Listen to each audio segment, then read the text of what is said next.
Bonjour et bienvenue sur l'Investisseur Tortue, site dédié à l'investissement. Aujourd'hui, je vous propose une vidéo dont on a discuté depuis un certain temps. C'est une vidéo qui va vous présenter un de mes trades dans le détail, avec les options, jusqu'à la situation dans laquelle je me trouve aujourd'hui, c'est-à-dire qu'est-ce que je fais à la sortie de ce trade. Nous verrons les deux, trois possibilités qui nous sont offertes. Alors aujourd'hui, je vais donc vous parler d'un trade sans risque. Alors pour moi, un trade sans risque, il peut y avoir différentes façons de le voir. Moi, dans mon cas, déjà, le trade sans risque, c'est celui où le marché monte ou le marché baisse, je n'ai plus rien à craindre, puisque je suis à risque zéro. Alors, avant toute chose, avant de commencer, je tiens à rappeler un écran que vous avez déjà vu dans une précédente vidéo. Le site L'Investisseur Tortue ne fait aucune recommandation, ne fait pas de conseils de trading, ce qui veut dire que le site ne saurait être responsable de ce que vous faites de vos investissements. Cela étant dit, avançons, nous avons déjà vu cette vignette une précédente fois, c'est pour des questions juridiques. Un trade sans risque. Alors, un trade sans risque pour moi se fait en 3 étapes. La première étape étant l'ouverture du trade, étape à laquelle vous mettez les choses en place et vous calculez votre risque maximal. Le risque maximal, vous verrez dans les prochaines diapositives, c'est vous qui le définissez, chacun peut avoir des ratios différents. Moi en général, je me situe entre 3 et 9% de risque à l'ouverture de mon trade. On calcule le risque, on sait quel est le montant à risque, vous allez voir j'utilise beaucoup l'expression at risk, ce qui permet du coup d'appliquer des méthodes de money management. Je vais vous en toucher un mot aussi dans la prochaine diapositive. Bon, encore une fois, il est facile de dire qu'il faut se positionner sur une valeur de croissance. Ne prenez pas ça comme positionnez-vous sur une valeur qui grimpe, mais surtout, chacun sa méthode de sélection. Déjà, tout d'abord, il y a des personnes qui ne jurent que par le plus haut de 52 semaines, comme on en a vu parler dans les commentaires dernièrement. D'autres seront positionnés sur le RSI, d'autres seront positionnés sur les capitaux, les actifs tangibles. Chacun sa méthode. En tout cas, ce que ça veut dire, c'est ne vous positionnez pas sur une valeur qui stagne, voire une valeur qui baisse. Ça peut être bête à dire, mais c'est mieux quand c'est dit. Dans un deuxième temps, une fois qu'on a mis en place le trade et qu'on a calculé notre risque, on va s'atteler à réduire le risque jusqu'à tendre vers zéro. Et vous allez voir comment on fait ça. Personnellement, j'utilise des stratégies options. Et tout au long des stratégies que j'utilise, on va calculer le montant at risk, c'est là que je le note pour la première fois. On va le calculer en continu tout le long des diverses stratégies qu'on va mettre en place. Et enfin, troisième étape, les sorties possibles. Et alors là, c'est propre à chacun. Il y en a qui vont vouloir attendre que l'échéance arrive, auquel cas, quand vous avez calculé votre risque, vous connaissez les conditions de sortie bien à l'avance.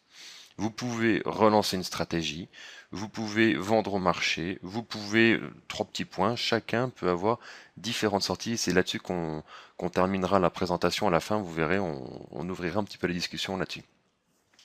Alors on y va. Première étape, l'ouverture. Alors l'ouverture pour moi d'un trade sans risque, celui dont je vais vous parler aujourd'hui, il y a d'autres façons de faire des trades sans risque. En tout cas, ici pour moi, ça commence par la mise en place d'un married put. Qu'est-ce qu'un married put? C'est très simple, c'est l'achat d'un multiple d'une centaine d'actions que l'on couvre par l'achat d'un put de protection in the money. S'il y a 100 actions, vous achetez un put, 200 actions, 2 puts, et ainsi de suite. Ceux qui ne connaissent pas très bien les options, je vous invite à vous rencarder un petit peu dessus parce que je ne vais pas rentrer dans les détails des options.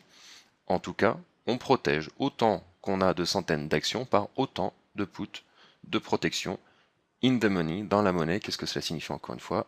Dans la monnaie, ça veut dire que le cours de l'action est en dessous du strike, du put que vous allez acheter. Ce qui veut dire que vous allez être exercé à la fin du trade. Et c'est exactement ce qu'on va vouloir rechercher. Vous allez comprendre pourquoi. On va passer en revue rapidement le calcul du risque de la position. J'aime bien imager les choses, alors prenons 2 petites secondes. Je prends un axe qui part de 0 et admettons que j'achète une action qui vaut 100. Cette action qui vaut 100, pour mettre en place mon married put, je vais en acheter 100 pour le coup, et je vais la protéger en achetant un put de protection donc dans la monnaie, c'est-à-dire bien supérieur au cours de l'action choisie. Il va, admettons, prenons le strike 120 au pif. Et ce put va avoir une valeur. La valeur d'un put dans la monnaie est intrinsèque et a une composante aussi temps. Qu'est-ce que la valeur intrinsèque? Vous avez compris, tout simplement. J'ai une action qui vaut 100 et j'achète quelque chose qui me donne le droit de la vendre 120. Techniquement, si on est logique, cette protection doit me coûter au moins 20. Sinon, je ne vois pas quelle serait la logique derrière. Si vous voulez vendre 120 quelque chose qui vaut 20, c'est normal que ça vous coûte 20 $. Maintenant, dans les options, il existe une composante temps qui vient s'ajouter à cette valeur intrinsèque. La composante temps qui est propre à chaque option sur laquelle je ne vais pas revenir. Admettons là dans notre exemple que la valeur temps vale 5. Vous avez donc un put de protection qui va vous coûter 25. Eh bien, la zone de chevauchement qui est ici, c'est votre montant à risque. Et là, on a bien compris que le montant à risque était de 5 $. Une autre façon de voir la chose, moi j'aime bien le représenter comme ça avec le chevauchement, une autre façon de voir la chose, c'est de vous dire que vous achetez une action qui vaut 100, vous achetez un put qui vaut 25 et vous êtes exercé à 120. Donc votre investissement vous coûte 125, vous êtes exerçable à 120, vous avez un delta de 5 $ qui sont exposés, qui sont at risk, qui, si vous ne faites rien, si vous ne réduisez pas ce risque, vous allez perdre 5 $ si vous montez votre trade de cette façon et que vous n'y touchez plus. Vous avez le montant at risk que vous perdrez. Moi j'aime bien le représenter avec le chevauchement, mais chacun peut avoir sa vision des choses. C'est une question de mémorisation. Alors, rentrons dans le dur aujourd'hui avec un exemple réel qui est le cas de DEC, la valeur Deckers Outdoor, acheté le 8 novembre 2013, comme je vous l'ai noté là. Donc, pour l'exemple, non, c'est même d'ailleurs pas du tout un exemple, c'est en réel. J'ai acheté 100 actions DEC à 69,20 $, que j'ai couvertes par un put de protection 85, échéance janvier 2015, donc dans un an, à 23,21 $. Mon calcul de risque, je fais un investissement de 92,41 $, 69,20 plus 23,21. Je suis garanti d'être racheté à 85 avec mon put échéance janvier 2015. Donc mon montant at risk, c'est 92,41 moins 85, soit 7,41 $ par action, soit également 8% de mon investissement global, 8% des 92,41. Ce calcul, ce pourcentage, ça sera le montant ce sera le risque et le montant le plus important de tout le trade. Jamais je n'irai au-delà de ce montant à risque. Et en termes de money management, on entend souvent en parler, après chacun se fait son avis, ne risquez jamais plus de 1 voire 2% de votre portefeuille sur un trade. Et bien dans le cas présent, les 7,41 $ pour 100 actions représentent 741 $ à risque. À vous de le faire coïncider à 1 voire 2% de votre portefeuille. Moi, c'est ce que je fais. Et si les choses vont mal et que je perds cette somme, puisque je vous ai dit que c'est le montant que vous mettez à risque, eh bien, je ne perds que 1 ou 2% de mon portefeuille. Voilà pour la petite partie money management. C'est relativement concis, mais c'est pas plus compliqué que ça finalement. Je vous refais le petit dessin. On part sur notre axe. J'achète une action qui vaut 69,20. Je la couvre avec un put 85 qui coûte 23,21 $, ce qui veut dire qu'entre 69,20 et 61,79, je mets 7,41 $ à risque. C'est la façon que j'aime de le voir, de le visualiser. Après, encore une fois, vous pouvez refaire l'exercice chez vous si vous préférez. Maintenant qu'on a notre montant à risque, 7,41 $, et bien la deuxième étape, il s'agit de faire baisser ce risque, la réduction de risque. Excusez-moi les initiés options, mais on va commencer avec des choses hyper basiques. On va faire ce qu'on appelle un covered call. Qu'est-ce qu'un covered call? Et bien vous l'avez dans le détail. Le 11 novembre 2013, DEC vaut 71,79 $, donc quelques dollars de plus que lors de l'achat. Ce qui me permet de vendre un call 85, échéance janvier 2015, à 95 centimes de dollars.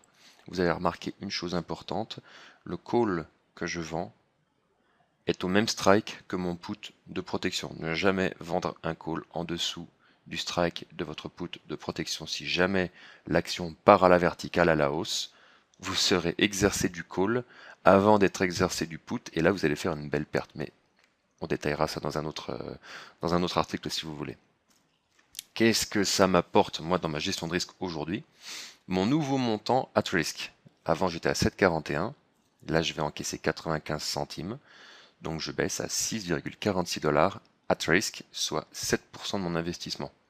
Toujours là? Alors on continue. Je fais une deuxième réduction de risque. Le 13 novembre, donc vous avez vu 2 jours plus tard, DEC a grimpé d'un seul coup. Nous sommes à 76, avant on était à 71. Je rachète mon call 85 à 1,80 $. Alors vous allez me dire, tu fais une perte. Tout à fait, puisque je l'ai vendu 0,95.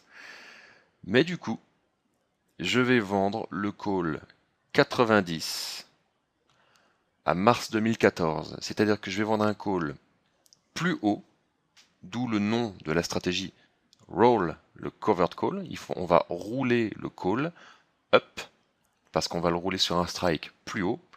Et j'ai marqué in, parce qu'on va le rouler plus proche de nous dans le temps. In. On était à janvier 2015, maintenant je suis à mars 2014.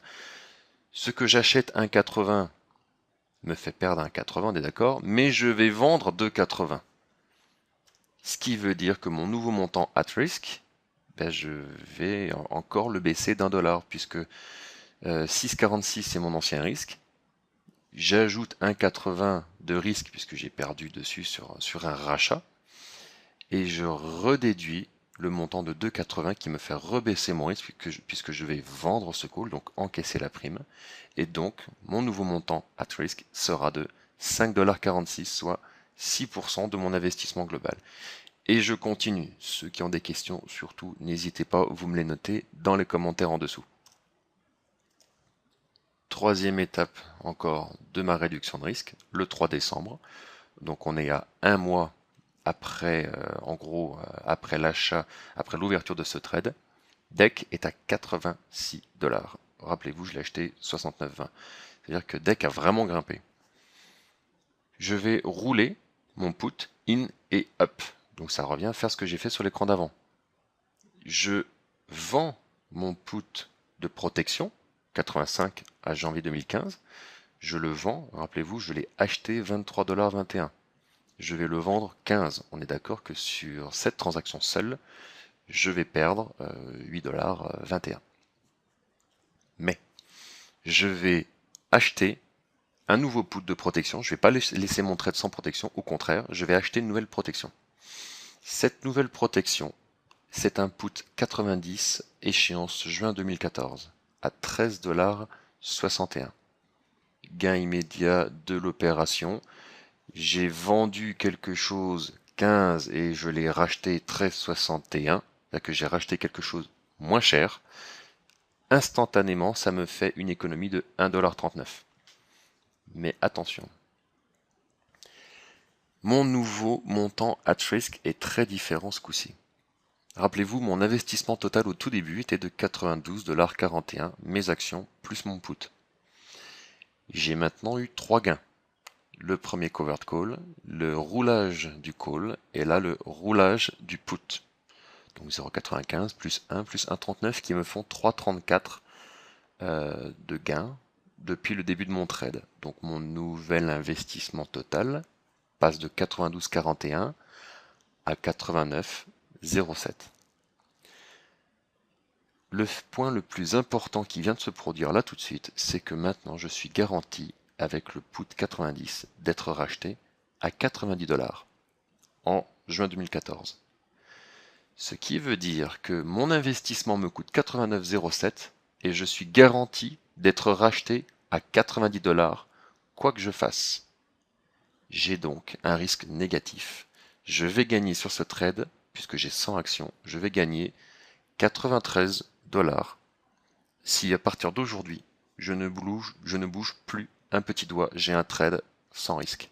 Que le marché monte, que le marché baisse, ce trade me fera gagner 93 $. Alors 93 $ sur un montant de 89 investi, ça fait pas beaucoup parce que 89, il faut le multiplier par 100, ce qui fait donc 8900. Je gagne 93 $ sur un investissement de 8900. C'est pas BZF. On va continuer un petit peu parce que là maintenant, on a envie de jouer. Raisonnablement, bien sûr. Quatrième étape de réduction de risque. Je vais rerouler le put in and up. Donc le 24 décembre, il y en a qui savent s'amuser le soir de Noël. Le 24 décembre, deck valait 84. Je vais revendre mon put de protection, donc le put juin, à 13,40. Je l'avais acheté 13,61. Et je vais racheter un nouveau put, strike 95, échéance mars, qui va me coûter 13,70. Donc non seulement je suis exercé plus cher, plus haut, donc je serai exercé à 95 $, mais aussi un petit peu plus tôt, parce que avant j'étais en juin, maintenant je suis en mars 2014. Mon gain immédiat, bah là vous voyez bien que c'en est pas un, puisque je vais vendre quelque chose 13,40 et acheter quelque chose 13,70, ce qui veut dire que je vais mettre 30 centimes au pot en plus pour pouvoir faire ce trade, donc c'est une perte. Mais mon nouveau montant at risk ce coup-ci va être plus intéressant puisque mon dernier investissement total était de 89,07. Là, j'ai un gain, je dis en gain, c'est pas pour masquer les choses, c'est juste pour avoir toujours la même syntaxe. J'ai un gain de moins 30 centimes qui vient redonner à mon investissement total un petit peu plus de hauteur. On passe à 89,37. Mais cette fois-ci, ma garantie d'être racheté se situe à 95 $ avec le put mars 2014. Mon nouveau montant at risk est donc de moins 5,63 $. J'ai donc, à mars 2014, assuré un gain de 5,63 $ par action. Comme j'en ai acheté 100, ça fait 563 $. Là, ça parle déjà un petit peu mieux. On est déjà mieux placé, toujours en étant sur un investissement sans risque. C'est-à-dire que je peux encore faire d'autres choses d'ici là. L'échéance est en mars, on peut envisager différentes choses. Bon, on va en envisager une nouvelle. Ouh, petit problème de diction. Une cinquième étape. Je vais rouler le call out. Alors, c'est pas du tout ça. C'est pas du tout un roulage out, c'est up. Excusez la coquille, c'est un roll call up. Le 24 décembre, donc le même jour où j'ai déplacé le put, j'ai également déplacé le call. Et je dis bien que je l'ai déplacé up, pas out. Up parce que vous voyez que je rachète mon call 90, échéance mars 2014, et je vends un call 95, échéance mars 2014. On reste sur la même échéance et un strike plus élevé, donc c'est un roulage up. Je rachète 4,80, quelque chose que j'ai vendu 2,80, donc je perds 2, et je vais vendre à 3,25. Mon gain immédiat, vous le voyez à nouveau, c'est pas du tout un gain, c'est même une perte de 1,55. Mais vous allez très vite comprendre pourquoi j'ai fait ça. Deck était à 84,40. J'aurais pu attendre un peu. Vous avez tout à fait raison. Mais mon ancien montant at risk était donc de 5,63. Là, je l'ai réduit de 1,55, il est donc de 4,08. Mon problème, c'est que je voyais deck grimper. Comme tout bon trader débutant qui se respecte pas, on va dire, je me suis dit qu'éventuellement, si deck continue de grimper, j'allais jamais réussir à pouvoir racheter mon call 90 et que ça allait me coûter quelque chose. Donc je l'ai soldé et je l'ai roulé. Chacun son appréciation là-dessus. J'aurais dû attendre, c'est vrai. Mais ayant mis mon strike de put plus haut, je suis obligé de remonter également le strike de mon call. Si vous avez le strike d'un call qui est inférieur au strike de votre put, vous risquez d'être exercé. Et vous ne voulez pas être exercé par votre call à un montant inférieur à votre put. Ça vous met dans une situation à risque, une situation dangereuse, où vous pouvez carrément perdre de l'argent. Donc, quitte à perdre 1,55 sur mon montant at risk, je préfère ça que de risquer d'avoir un exercice sur le call en dessous du strike du put. Encore une fois, ceux qui ont des questions là-dessus, qui ne comprennent pas toujours la notion call, put, dans la monnaie, en dehors de la monnaie, n'hésitez pas, écrivez-moi un commentaire. En tout cas, ceux qui comprennent très bien de quoi je suis en train de parler. Et donc aujourd'hui, quelle est la situation? Donc au 18 janvier, DEC aujourd'hui vaut 75 $ et 2 centimes. Autrement dit, DEC a gagné 5,82 $ depuis donc le 8 novembre où je l'ai acheté 69,20, soit une perf de 8%. Mon montant à risque perso est de 4,08 $. Je suis donc assuré d'un gain de 4,08, soit 4,6%. Super, l'action a fait 8% et moi j'ai fait 4, j'ai fait une perf moitié moins. Il y a un intérêt à ça. Mon interprétation, c'est que mon montant at risk n'a jamais dépassé les 7,41 $, soit 8% de mon investissement. Si j'avais simplement acheté les actions pour espérer de faire les 8% de DEC, j'aurais mis en risque mes 60 $, mes 69,20 $, parce qu'une action peut très bien tomber à zéro. Dans mon cas, si l'action était tombée à zéro, j'aurais toujours eu mon put de protection pour être exercé. Donc j'aurais toujours eu seulement 8% à risque. J'aurais toujours eu seulement 7,41 $ à risque. Ça, c'est la grande différence, c'est la grande force de ce modèle. Oui, vous faites des perfs qui sont en dessous, mais oui, votre profil de risque est 100 fois supérieur. Donc maintenant, qu'est-ce qu'on fait? Aujourd'hui, quelle est la situation? Mes options ont une échéance à mars 2014. Quelles sont les sorties possibles? Première sortie possible, ne rien faire. Si je ne fais rien, à l'échéance de mars, j'aurai un gain de 4,08 par action. Fin de l'histoire. Mon put sera exercé, mes calls auront une échéance sans valeur. Voilà. Le cadre, vous l'avez défini. Si vous ne touchez plus rien, voici ce qu'il se passe à l'échéance. Ne rien faire, c'est s'assurer un gain de 4,08. Il y a pire. La deuxième option, c'est de relancer une nouvelle réduction de risque. C'est de racheter les calls, les covered calls, et puis pourquoi pas ce coup-ci relancer le put de protection bien plus loin dans le temps, relancer des ventes de calls, relancer... Toutes les stratégies sont possibles. Vous pouvez faire même, après on ne les a pas nommées, mais vous pouvez faire des credit spreads, vous pouvez faire plein de choses. Suffit de les connaître et puis d'avoir envie de continuer un trade. Dans mon cas, pour l'instant, je n'ai pas encore décidé ce que je vais faire de ce trade. Sachant que la troisième possibilité, c'est aussi de pouvoir tout liquider maintenant. Vous prenez les 3 lignes de ce trade qui sont les 100 actions, le put de protection, le call vendu à découvert, ça fait 3 lignes, vous pouvez clôturer chacune des lignes à la valeur du marché. À ce jour, il y a un gain, je ne sais plus de combien est ce gain. Est-ce qu'il est de 4,08 par action? Je ne sais plus, j'ai pas fait le calcul. Je vous avouerai, je prends la semaine là pour y réfléchir. Mais toujours est-il que voici en gros les possibilités pour ce trade pour en sortir. Qu'est-ce qu'on va retenir de tout ça? Parce que là maintenant la vidéo s'éternise un petit peu. Bilan. Si je reste à l'échéance, grosso modo, je fais 4% en 4 mois. Faites comme moi, multipliez ça par 3, ça fait en gros, excusez-moi pour les puristes, en gros du 12-13% dans l'année. Ma prise de risque n'a jamais été supérieure à 7,41 $ par action. Ce qui veut dire que j'ai un ratio bénéfice-risque de 0,5.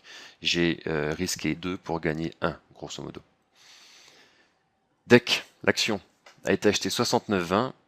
Elle est montée jusqu'à 88, très vite, en flèche. Elle a fait 28% de perf. Jamais mon trade n'a fait 28% de perf. L'action, oui. Mon married put, non. Certains auront préféré se positionner sur l'action. D'autres, ça c'était mon cas, ont préféré monter un married put. Chacun son appréciation du risque. Moi, ce que je sais, c'est qu'aujourd'hui, DEC fait 8% de perf. Elle monte, elle baisse, elle stagne, elle joue. Moi, je préfère dormir tranquille.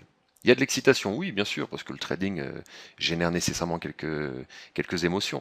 Mais j'aime bien mon sommeil tranquille. Donc chacun son approche, que le marché monte ou descende. Dans le cas que je vous ai présenté du trade sans risque, le montant at risk diminue lentement, mais sûrement. C'est une approche lente et sereine. Par contre, vous voyez petit à petit votre performance se mettre en place. Même si l'action grimpe de 28%, pouvez être dégoûté de passer à côté de ça. Jour après jour, vous pouvez aussi vous dire je dors tranquille. À l'arrivée, aujourd'hui, si on prend l'action aujourd'hui, elle fait 8%, moi j'en fais 4, mais j'ai un profil de risque qui n'a rien à voir. Vous avez mis à risque, si vous avez seulement acheté l'action, 69 $. Avec le modèle que je vous ai proposé, vous n'en mettez que 7,41. Chacun son approche, chacun son aversion au risque et son appât du gain. Aujourd'hui, ce que je vous présentais, c'est pas la panacée, ce n'est pas la vérité vraie, mais c'est une possibilité d'utiliser les outils options qui nous sont donnés pour réaliser des perfs, somme toute correctes, tout en dormant très sereinement, et que le marché grimpe ou que le marché baisse, vous, petit à petit, votre performance se met en place. Tout le monde craint sur 2014, mais ils l'ont craint aussi sur 2013, sur 2012, sur 2011, sur 2010. Bon, ils ont eu raison en 2008, il y a eu un crack, mais tout le monde craint un crack dans les temps à venir. Voilà, vous ne prenez pas plus de risque qu'à hauteur de, là, comme je l'ai fait, 7,41 $. Voilà. Je vous présentais aujourd'hui un trade sans risque. D'autres personnes, d'autres traders auront d'autres approches là-dessus. Je m'estime pas encore trader professionnel, pas du tout. Loin de là, je ne suis qu'un débutant. Mais les stratégies que je viens de vous présenter sont, je trouve, très intéressantes. Et pour tous ceux qui ne connaissent pas ces montages-là, mais n'hésitez pas, écrivez-moi un commentaire, critiquez ce que je vous ai présenté. Je sais qu'il y en a 2-3 sur le forum qui ont vraisemblablement une bonne expérience, qui pourront avoir un œil très critique sur ce que je viens de vous expliquer. Donc la porte est ouverte. Voici une idée de trade. Vous avez vu ce qui a été réalisé, quelques pourcents en à peine quelques mois. Un trade devenu sans risque, je précise, en un mois. C'est qu'au bout d'un mois seulement, le trade, pack, avait un risque zéro. Voici ce qu'il est possible de faire aujourd'hui avec les actions, avec les options, pardon, et voici ce qui est réalisé sur l'investisseur tortue. Donc si ce trade, si cette combinaison vous a intéressé, eh bien vous savez où me joindre. Voilà, je vous souhaite une bonne fin de journée là-dessus. La vidéo traîne un petit peu, mais c'est intéressant de bien détailler chaque slide. Donc je vous dis à très bientôt, bien tortue-moi à vous, et laissez-moi un message dans les commentaires pour tous ceux qui ont n'importe quelle forme de questions, j'y répondrai avec plaisir. Bonne journée, au revoir.